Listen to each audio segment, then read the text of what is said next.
Ang pinakamalaking batas sa isang relasyon ay kahit gaano ka galit sa iyong kapareha, hindi ka naghahanap ng atensyon ng iba.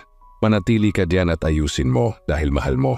Kung madali kang nahulog sa iba, hindi mo mahal yung tao. Pag-ibig ay wala kung walang aksyon, tiwala ay baliwala kung walang patunay. Ang sorry ay walang halaga kung walang pagbabago. Ang pagiging mature ay pagtanggap na ayaw mo sa magulong mundo.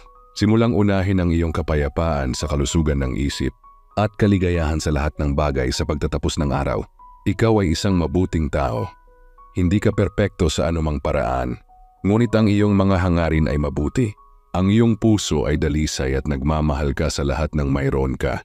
At dahil sa mga bagay na yon worth it ka, palagi mong tatandaan na maging matiyaga sa iyong sarili at sa iyong paglalakbay.